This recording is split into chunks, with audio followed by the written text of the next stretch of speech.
Yo creía que por tener experiencia en negocios y marketing, todo iba a salir bien en mi emprendimiento. Pero cuando empecé con este proyecto, me estrellé una y otra vez. Hoy quiero contarte 5 errores que cometí como emprendedora para que tú no los cometas. Sobre todo si crees que te las sabes todas, como lo fue mi caso. Este video no es absolutamente de teoría, es mi experiencia personal cuando decidí emprender hace 5 años. Que en ese momento no me funcionó y que en estos momentos estoy reemprendiendo y comenzando desde cero prácticamente. Aquí te contaré desde lo que no funcionó hasta lo que dolió. Cuando decidí emprender, lo hice bajo una convicción súper fuerte de que todo iba a salir bien y que porque tenía la experiencia internacional de marketing y conocía muy bien el producto, todo iba a funcionar. Pero la realidad fue que no fue así. Cuando decidí emprender, estaba viviendo en China y de hecho esa historia se la cuento en mucha más amplitud en el video anterior. Pero para resumírtelo, pasé por un periodo de COVID, de separación de mi esposo en el sentido de distancias porque él estaba en París y yo en Riohacha, Colombia. Y también pasé por el facto de que estaba creando un producto que no era necesario en ese momento. O sea, para no decir que era el peor momento de lanzar ese tipo de emprendimiento. Luego de un periodo de construcción de la marca in situ, es decir, en Colombia, en La Guajira, donde se encuentran las comunidades con las cuales estaba trabajando, y también apalancarme de una agencia de marketing en Colombia, me vine hasta Europa para estar con mi esposo y seguir el emprendimiento desde aquí. Fue un año muy largo, estando en mi computador desde las 8 de la mañana hasta las 8 de la noche y sintiendo que nunca era suficiente todo ese tiempo que le dedicaba. Fue un proyecto que no resultó en muchas ventas, no las suficientes como para la inversión que se le hacía mes por mes, y sinceramente cerré el emprendimiento por un periodo no definido. Ese periodo resultó siendo 4 años y ahora te voy a contar qué fue lo que hice mal y qué estoy haciendo ahora para cambiarlo. Primer error, creer que todo debe ser perfecto antes de lanzar. Pensé que el universo debería estar completamente alineado con todos sus planetas para poder lanzar este emprendimiento. Quería tener una website súper linda, un logo atractivo, las mochilas con sus diseños fuera de lo común. Todo eso era muy bueno, pero simplemente no era suficiente para traducirse en ventas. Lo que necesitaba era validar este producto con las personas. Lanzar imperfecto es mejor que nunca lanzar. Lo que hago ahora es que me enfoco en crear contenido atrayente, en crear relaciones que permitan nutrir mi marca, acciones concretas de venta online para validar primero en persona, generar feedback real y adaptar rápido. El error número 2 fue no hablar de mi proyecto por miedo a la crítica. Yo pensaba, ¿y si no les gusta y se les parece loco? Pero mucho peor que esto era pensar que al hablar de mi proyecto me podían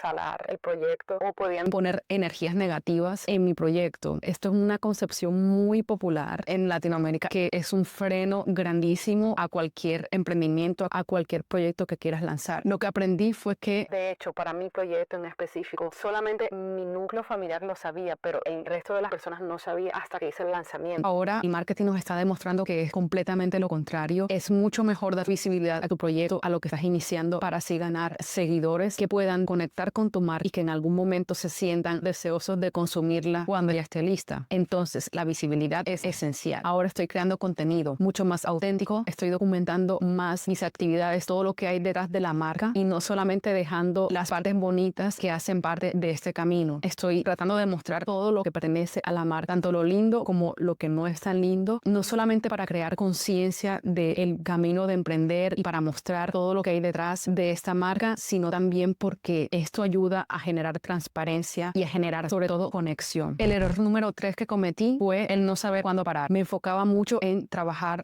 y seguir trabajando. Me sentaba en el computador desde las 8 y me paraba hasta las 8 de la noche, descuidando por completo mi salud mental, mi salud física, las relaciones con mi esposo, con los demás y sacrificando completamente el balance que podía tener en mi vida. Y es por esto que sufrí ese burnout, el cual impactó mi confianza, tanto profesional como personal. Lo que hago ahora es que me pongo un límite de tiempo. Normalmente yo trabajo hasta la 1 o las 2 de la tarde enfrente a un computador. Luego de esto almuerzo, me tomo una pausa y me voy al gimnasio. Luego de esto paso 1 hora de tiempo de calidad con mi hija, es decir, 1 hora sagrada para ir con ella al parque, estar con ella, hablar, jugar, reír, y luego de esto cena y tiempo con mi esposo. Este ha sido un balance que obviamente llegué aquí después de darme en la cabeza muchas veces. Yo sinceramente en mi caso sentía que siempre tenía que trabajar y ponerle todo el tiempo posible para que fuera un negocio exitoso, pero sinceramente al sacrificar tiempo personal eso no iba a ir para ningún lado. De hecho, si quieren que les muestre un día conmigo, déjenme en los comentarios para poder hacer un video acerca de eso. Cuarto error, hacerlo todo sola. Por supuesto, yo tenía todo el conocimiento para hacer una marca y de hecho en algún momento me apalanqué con una agencia de marketing para hacer la parte de contenido, pero yo siempre estuve detrás aportando las ideas, diciendo cómo se tenía que redactar, haciendo la pre y postproducción de todo el material que se generaba. Entonces esto fue una carga bastante grande y entendí que no se puede hacer todo a pesar de que eres un solopreneur. Es importante apalancarte en las cosas puntuales en las cuales no eres bueno o en las cuales sabes que alguien lo puede hacer mejor o que se va a tardar mucho menos tiempo que tú. Es importante elegir cuáles son las batallas que debes tomar y ser muy estratégico para poder distribuir tu energía inteligentemente. Lo que hago ahora es que me apalanco en las personas que publican mi contenido para poder reutilizarlo en otras formas. Utilizo mi energía para crear contenido que sé que me gusta y que no implica un gasto energético grande. Hago mucho networking para conocer personas y talentos que puedan nutrir mi marca y obviamente generar contenido alrededor de eso, porque en estos momentos lo que puedes generar de contenido puede ser utilizado en voz de tu marca y seguramente puedes generar muchas conexiones humanas con ayuda de eso. Y el quinto error que cometí es compararme con otras emprendedoras. No nos vayamos tan lejos. Yo me solía comparar mucho con mi esposo, quien en esa época también estaba en su camino empresarial y que ahora mismo su empresa tiene ya 7 u 8 años de haber sido fundada. Le va súper bien. Me comparaba constantemente con él porque le iba muy bien, pero no podía hacerlo, no solamente porque no es bueno compararse, sino porque veníamos de industrias completamente diferentes y veníamos de caminos completamente diferentes. Él venía de un camino empresarial en donde ya conocía una industria, tenía muchos referentes de clientes, no había iniciado con una base desde cero en su empresa. En comparación conmigo, yo venía a construir una marca desde cero sin tener una validación de producto ni nada al respecto. Lo que aprendí de esto es que cada proceso es único y no hay llegada rápida. Además, partiendo desde la base de que somos personas completamente diferentes, no te va a garantizar que tú vas a llegar primero o que tú vas a obtener primero el reconocimiento y que la otra persona no. Lo que hago ahora es que me enfoco en mi propio camino, disfrutando el proceso y compartiéndolo con mi comunidad de forma genuina. Emprender ha sido definitivamente una montaña rusa, pero gracias a este camino he podido crecer. Hoy estoy mucho más enfocada en conectar con personas reales, en vender desde lo humano, en crear contenido con propósito y sobre todo construir desde la colaboración y no desde el aislamiento. Esto es un proceso que sigue en curso y si quieres seguirlo, si quieres participar, si quieres ser parte de este camino, puedes suscribirte a este canal si aún no lo has hecho y seguirme en mi red social y en la red social de mi marca, donde comparto más del detrás de cámaras de este camino. Si te sirvió este video, déjame saberlo en los comentarios y si estás en este camino de emprendimiento, suscríbete porque cada semana comparto contenido real de lo que pasa detrás de una marca.